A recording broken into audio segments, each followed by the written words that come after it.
Welcome to the Crypto Podcast. You can find all our episodes on thecryptopodcast.org. We're also on BitChute and YouTube. You'll find the links in the podcast description. I also have four other podcasts with four getting to the top 0.5%, and this one currently at the top 5%. So I want you to give me a 5-star rating and a review to get me up further because it all helps. I'm also a podcasting coach. You'll find everything on bio.link/podcaster. This episode is one I'm looking forward to because I love NFTs, because I'm getting involved in it myself. Please welcome Shaddow. Hey guys, thanks for having me. Welcome to the show. I hope you guys enjoy it. We're going to have a great time. We're going to talk about NFTs, music, and all other sorts of cryptocurrency entertainment. Exactly. So I suppose, first of all, you might let the listeners know who's Shaddow. Okay, so Shaddow is me. I am Shaddow. I am a saxophonist, music artist, and NFT creator from Dallas, Texas. Been here, born and raised, been a couple of places around the world. Classically trained on saxophone, been doing music over 20 years. Got into cryptocurrency back in about 2016. Found out about NFTs. I am the first artist. This is something that I haven't told anybody on a podcast show, but sometimes I just need to tell people. I am the very first music artist to come out with a song called Bitcoin Billionaire. That's me. I'm the first one. I don't care what nobody tell you. Me. And I've heard it, and it's got a fantastic chorus. It's actually a very good song. Yes. I mean, I'm so glad you heard it, man. Saxophone was done by me. Vocals was done by me. The production was done by a music producer called Trey 8. Fabulous song. We the first ones out there to do it. And I just, like you said, if you don't tell people, they won't know. So we gotta let people know. We the first. Excellent. We're definitely going to delve into a lot on the crypto and NFTs, but I have to ask, because there'll be a lot of musicians will listen to this episode. What made you pick up the saxophone? Oh man. So that goes back into my childhood. So back when I was really young, I used to watch my parents listen to these vinyl records. Ronnie Laws was one of the big inspirations that my dad used to listen to all the time. So he was a well-known saxophonist back in the 70s and 80s. And so as a kid, I used to just hear my parents play those records all the time. And when they weren't fighting, when they were happy, they were listening to jazz records. And it was saxophone specifically that he really liked. So as a kid, the first thing in my mind was, okay, if this brings joy into people's lives, I need to look into doing this because I want to bring joy into people's lives. And I like it when my parents are not fighting. I like them when they're that way. So maybe if I pick up this saxophone, this will help out. So that was the first thought. Right. And then pretty much the rest is history after that. Oh, excellent. So I suppose let's talk, before we go into the NFTs, let's talk about your crypto journey, because I presume you understood crypto before getting into the NFTs. Absolutely. So my very first crypto journey, like when I first got involved in the crypto, like you're gonna laugh, but it was with Bitcoin. Bitcoin. It was a guy named, I mentioned him in my song, Craig Grant. Craig Grant, he was a guy that was telling everybody about BitConnect. And part of his on-ramp was he made you take a quiz. So you had to go do research on what is cryptocurrency, what is Bitcoin, what is a Bitcoin ATM. He asked you all these questions that you need to know the answers for before he would accept you into his group. And so I saw the investment opportunities and I was like, oh, this makes sense. And it's digital money. And at the time I was really fed up with the banking system. I still am. The banking system, man, they're a bunch of crooks. So Absolutely. absolutely. So I was hollering at Craig Grant, and he was like, "Okay, you have to learn what all these things are." He's like, how can you transfer fiat to crypto? How can you vice versa transfer crypto back to fiat? Where are the places that you can get cryptocurrency? Like I mentioned before, Bitcoin ATM or somebody like that sold local Bitcoins where you can meet them in exchange in real time for cash, or you have to go to a cryptocurrency exchange, or you have to be a Bitcoin miner. I had to learn what Bitcoin mining was, and just cryptocurrency mining, proof of work versus proof of stake. He drilled all those fundamentals in all of us first before he let us get into BitConnect with him. And that really kind of catapulted me into understanding the fundamentals of how cryptocurrency works. And then from there, the rest is history. I saw the opportunity, and I mean, I was like, what, back in 2016 when I got into BitConnect, and then 2017 I did the song Bitcoin Billionaire right after that, and then I was kicking myself. I was like, man, Bitcoin came out in 2008 or 2009. Satoshi Nakamoto. So okay, if I would have known about Bitcoin back in 2008, 2009, I would literally be a billionaire right now. Because I would have jumped on it. I would have hopped on it. I was kicking myself. I think somebody was like mentioned, like, I go back into my memory thinking about 2009, and I was trying to learn about real estate back then. And somebody briefly mentioned cryptocurrency. I was like, whatever. But I should have listened to him. I would have been a billionaire right now in real time. So that's how I got into cryptocurrency. Oh, excellent. And with the wallet then, which wallet do you recommend? Because there's so many different ones. I know in the States there's kind of Trezor and stuff like that and Ledger. Which ones do you actually think are better? Well, I've been a fan of Exodus Wallet since the beginning.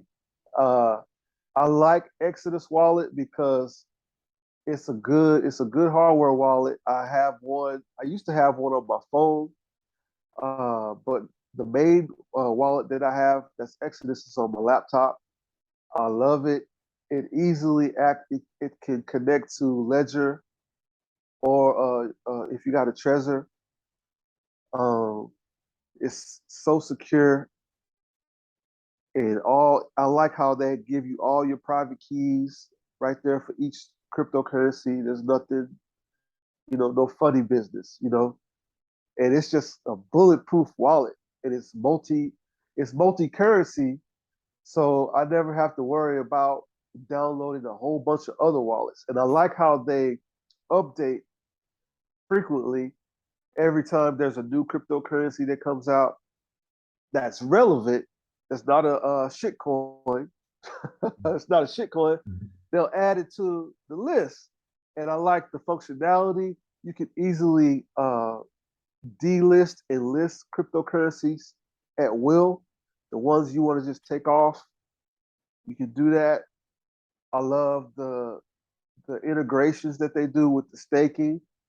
They just always stay ahead. They always stay up to date. And your crypto is safe there. I've invested in cryptos, like stuff I got back in 2018 is still there. And then when there's a update or they migrate to a different one, uh, for instance, there was one called First Blood. They transferred to one called Dawn or something like that. I was late to do the migration, but I still got some of the liquidity out. But I would have totally missed it if Exodus Wallet didn't give me the update in the wallet to say, hey, these guys updated and they migrated. Um, and then even though I missed some of the migration, all my coins, all my tokens are still safe there. I still have them. So I love Exodus Wallet. Yeah, excellent. Yeah, no, I haven't come across that one, so I must check that one out. And with the mining, then, have you done any mining or touched on it? I've touched on it a little bit. I tried like Crypto Tab, which is like it uses your the hard drive on your computer. Um, but actual Bitcoin mining or Ethereum mining with actual hardware, I have not done because my nomadic nature, I'm jumping around, I'm real mobile. I haven't got to a point where I'm kind of like set in one place. Uh, I want to get like a house in the countryside and, a few hectares or acres of land where I could put like an outhouse out there. And once I get to that point, I'll put a, I want to do like a solar powered Bitcoin mining farm in a shed.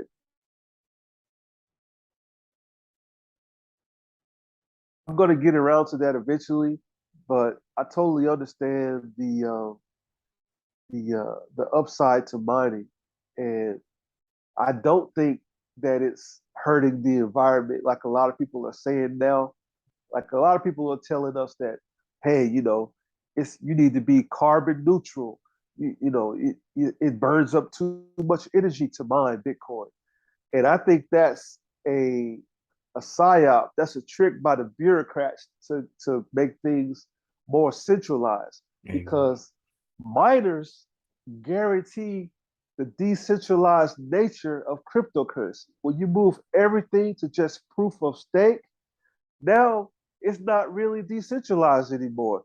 It's centralized because the proof of stake is based on people voting on different blocks, and you can control that.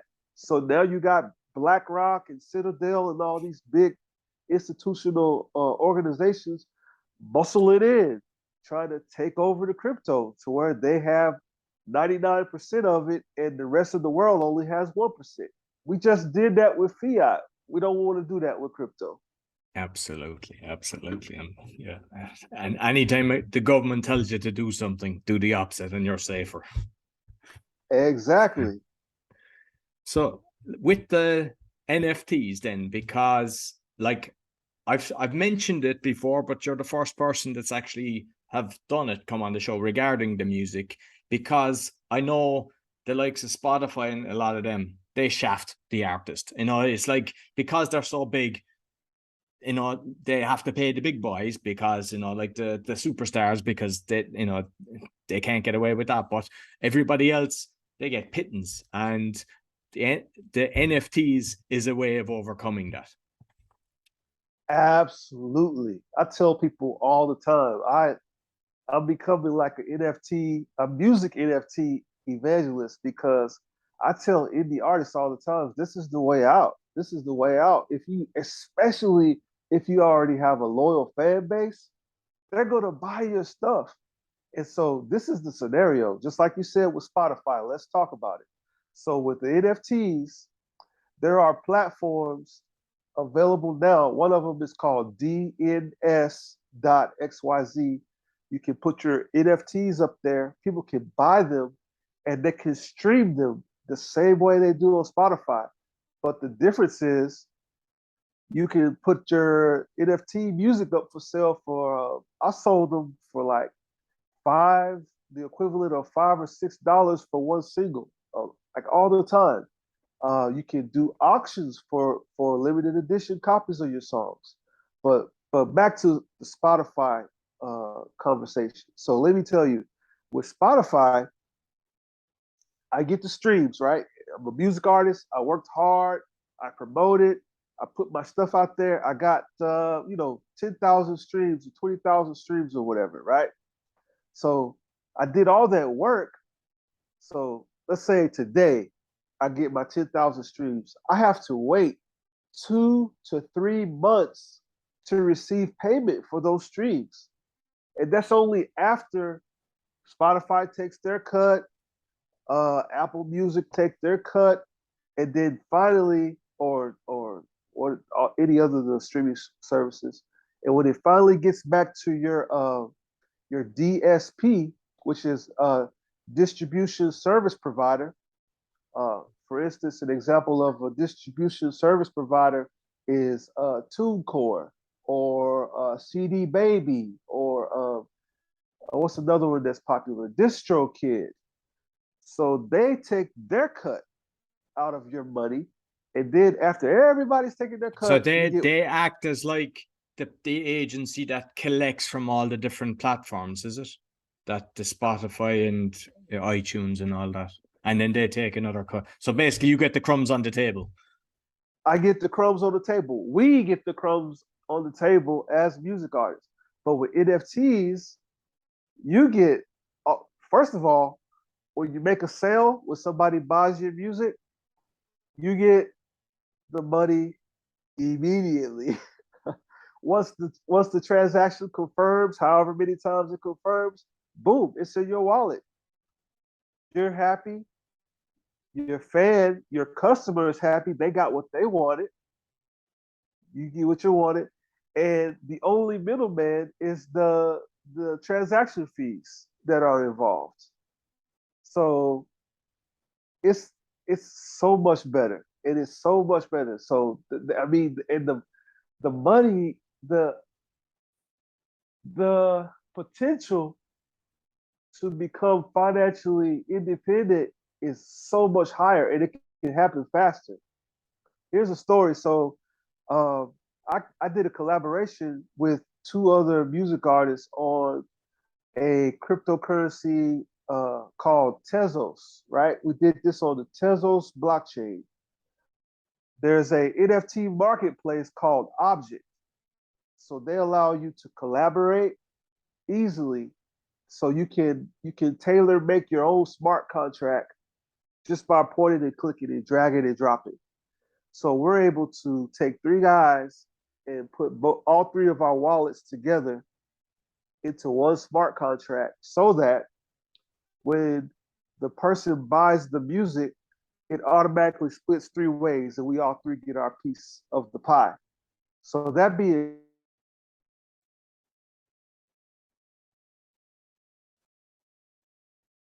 so one guy he goes and records his stuff. I recorded my stuff. The third guy recorded his stuff. He was a dancer, so he recorded a video, music, like he's a b-boy, hip hop dancer. So he recorded video. So we all took everything we did, we put it together, and made one song. We didn't make a million copies or 1,000 copies, only one copy. We put it on auction. And in 3 days, the auction went up and sold for 400 Tezos, which is the equivalent of about $600 US. One time. That was huge. I've never been paid that much money that fast from Spotify, all in one lot. I mean, they trickle it like $10 here, $20 here, maybe you get $100 there. It's going up, but I'm having to wait. But with the NFTs, you don't wait.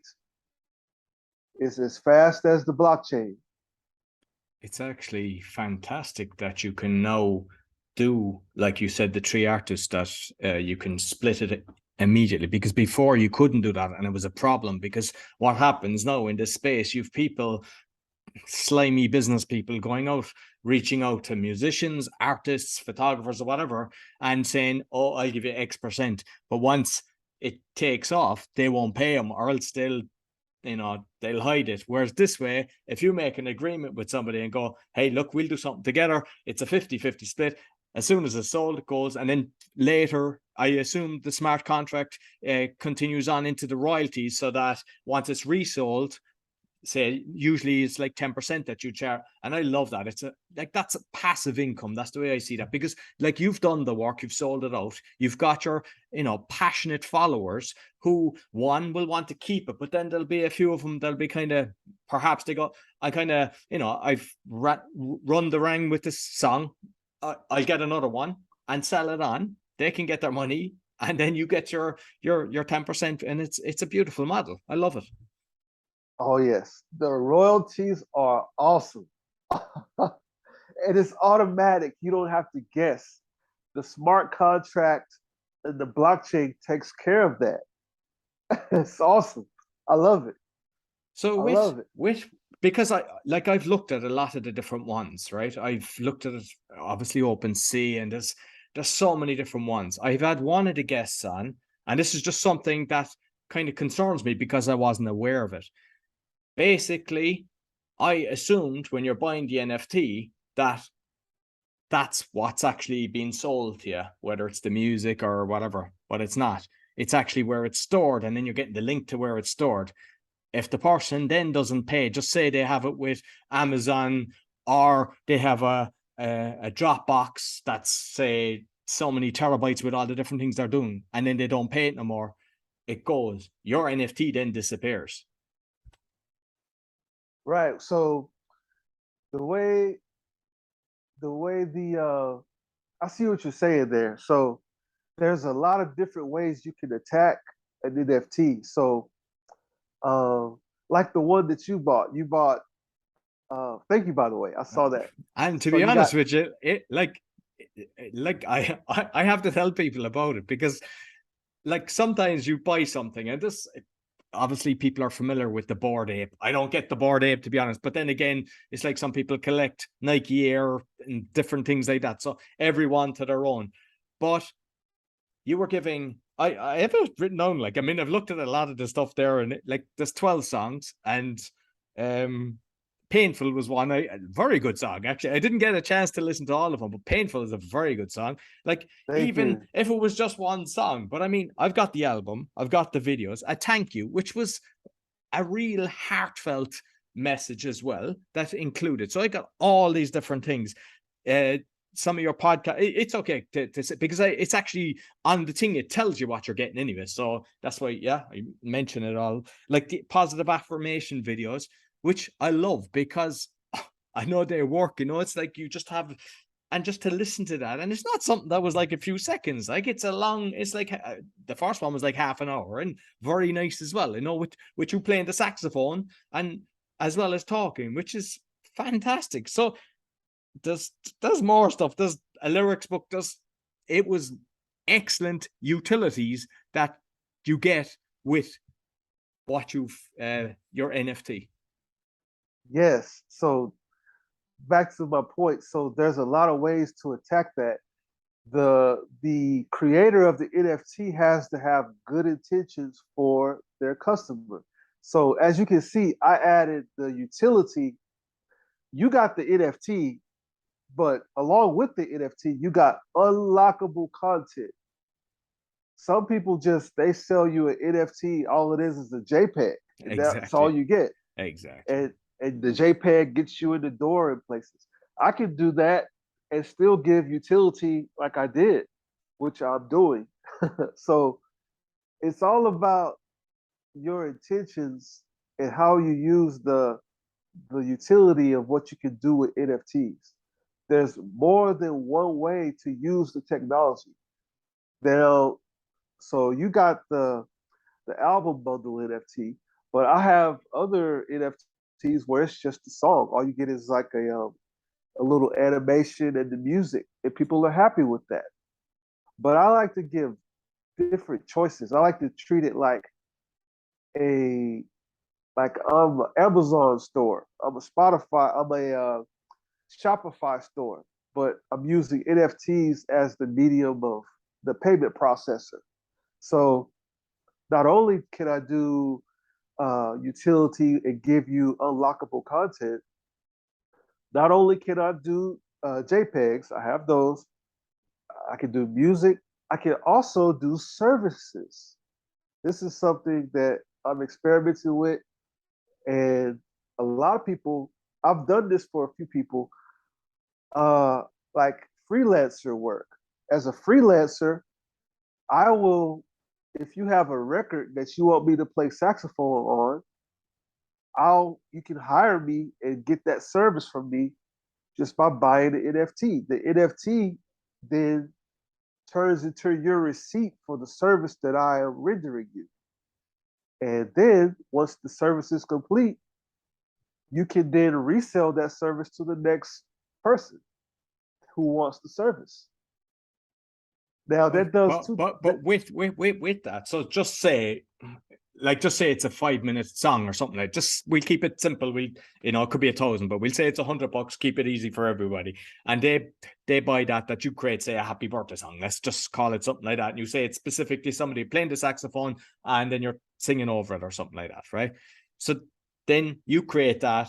They've got their value, but if they sell it on, then you're only getting the 10%. You're not getting the 100 again.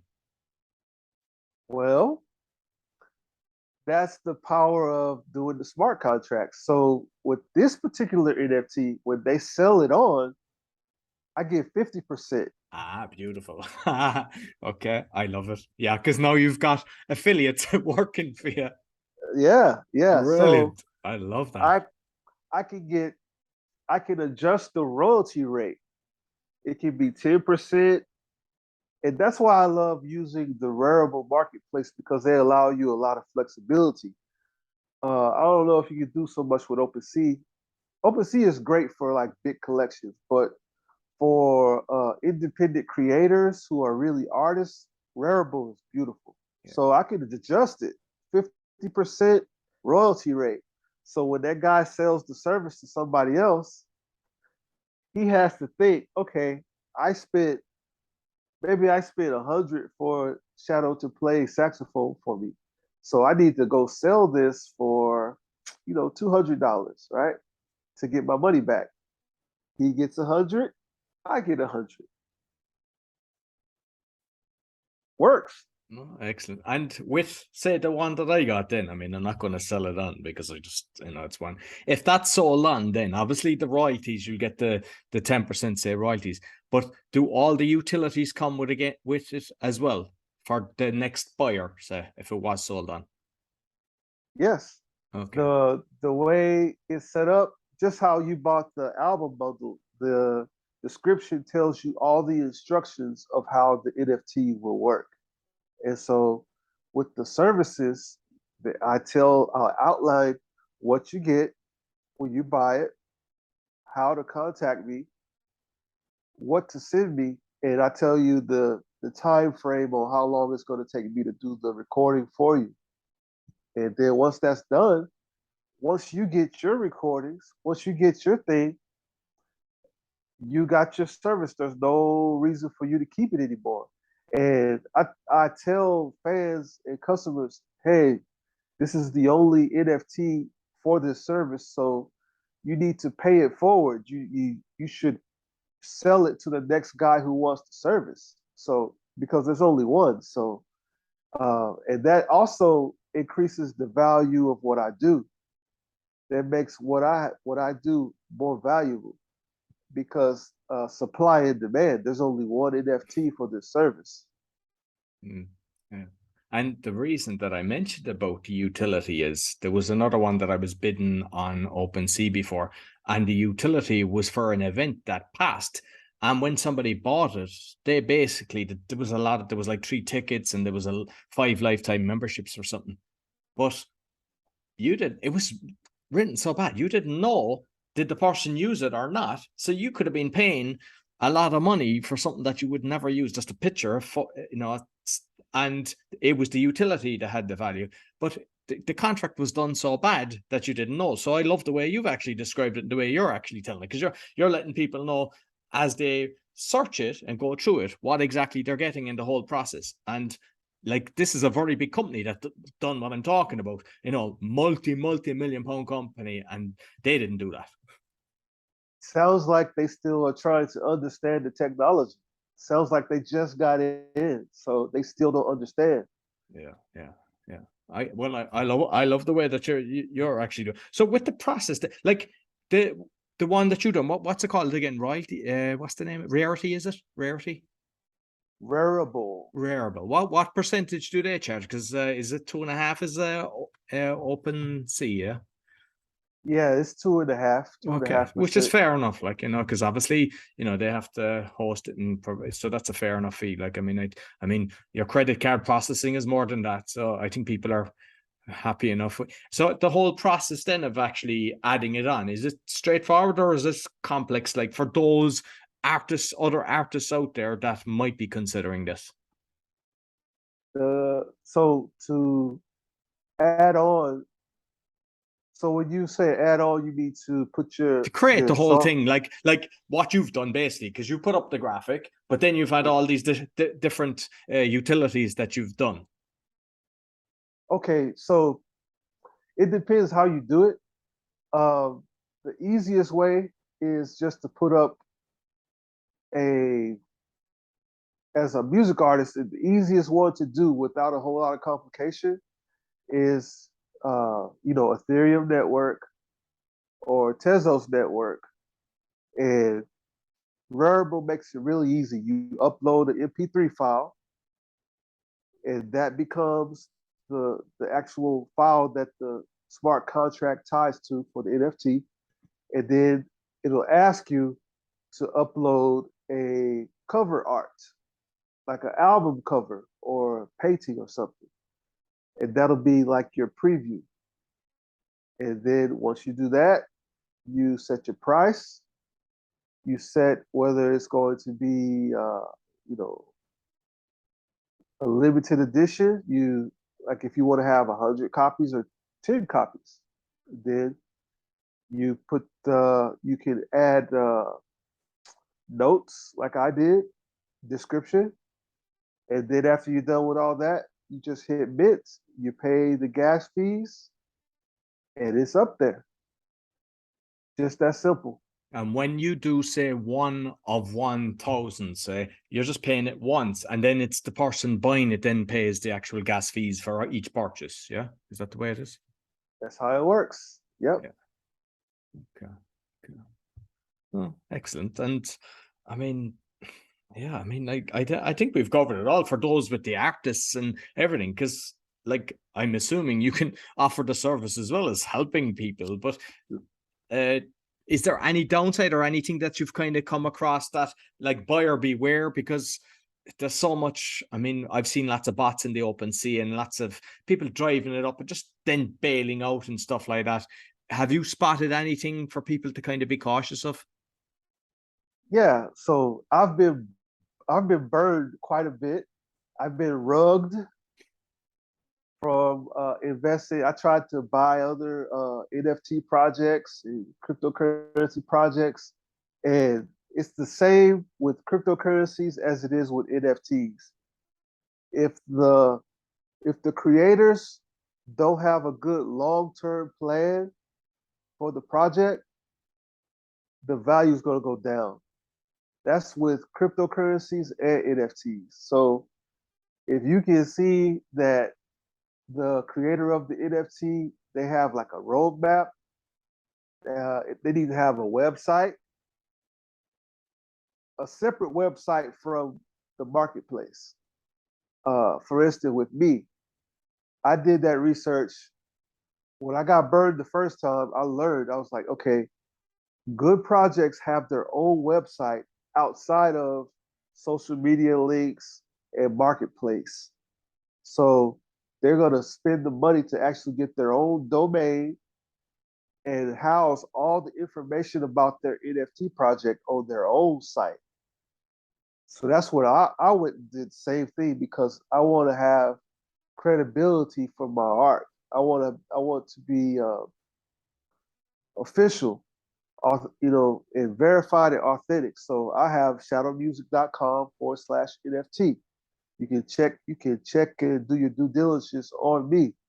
But if they don't have that, if they don't have at least their own website, their project's probably going to fail. And the NFT that you bought, especially if they start out with a high price at first, they're going to take the money and run because they were just trying to get a money grab. Now, if you see an NFT that starts at a really low price first, that's a good sign that the creators are thinking long term because they want to have a profit margin for their fans to take advantage of if they choose to resell.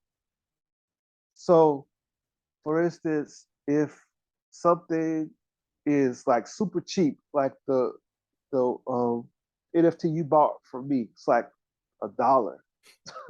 I was shocked, but I get Yeah, it as well. I get what you do. yeah. My whole thinking was okay, I'm an independent artist. How can I give value? How can I make customers happy? And how can I help them spread the word about me? I need to I need to offer tons of value. What they say, under promise, over deliver, right? Yeah. That's what I've done. So I want you to take the value. I totally understand. Once you download everything from the NFT, all the files, it's 8 gigs of stuff. Once you download it, it's on your hard drive. You keep it forever. Now you can go resell it for a higher price. And I want you to do that. I want to reward the fans who got in early because I don't see any other artist doing that much value for that cheap of a price. No, no. And And just on that, actually, and sorry to interject, but basically, because I'm promoting this and I'm trying to build it, I'm doing a lot of investing in this crypto. Like a lot of people are checking out what I'm doing, and I'm not just talking about me, but you'll have 1,000 people that are, there's all different levels that are buying this. So there's a lot of people will actually see this. They go into my NFT page, they'll see that, they'll click, which in turn gives you a lot more exposure, and then people are actually checking out your other stuff. So I totally get what you're doing. I think it's brilliant marketing. right. And I actually have a roadmap. I'm not just trying to take your money. I have plans. I want to use the monies that are raised from selling NFTs to create more. I want to create applications for your smartphone that work for music. I want to do more things. I want to do live events. I want to do more. I have a well thought out plan that is there that you can read for yourself. And this is like a buyer beware to people. Any NFT project should have something like that. If they don't, run. A good NFT project, they're going to have a roadmap of stuff they want to do, like a business plan. If any business doesn't have a business plan, it's not going to work. Same thing goes for NFTs. Same thing goes for cryptocurrency. If the cryptocurrency project, whoever's launching the cryptocurrency, if they don't have a good roadmap or they don't have a good white paper or a roadmap, run. It's the same with NFTs, and they need to have their own website.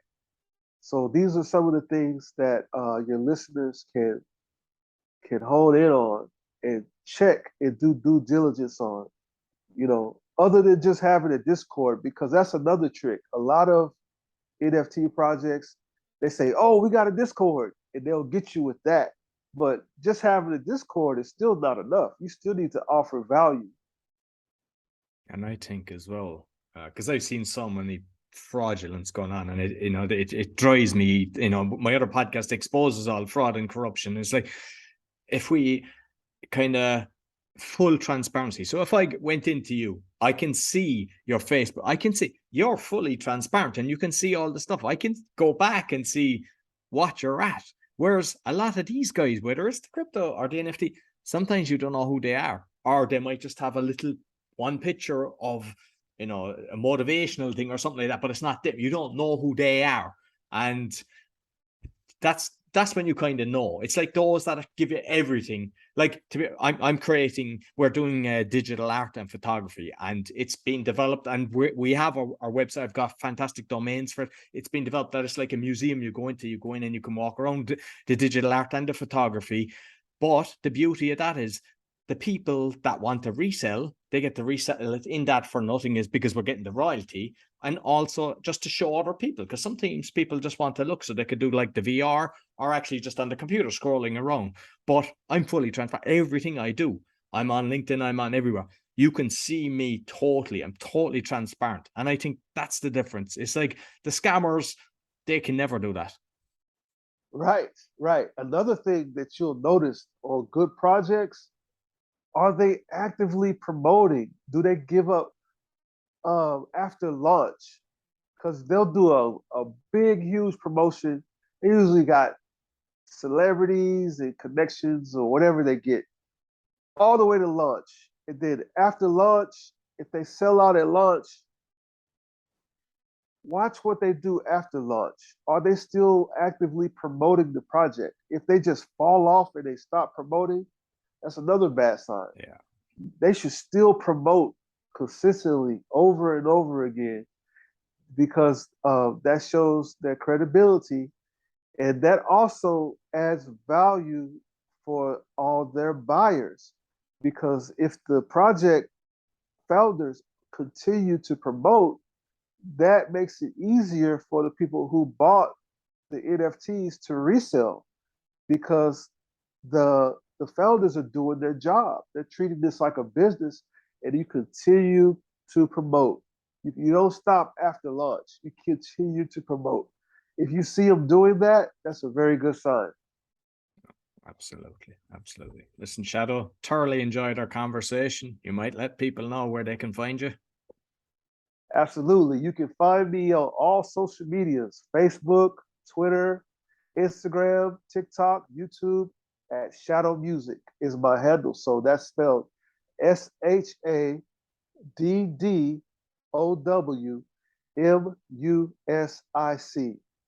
You can find that handle across all social media platforms. Reach out to me.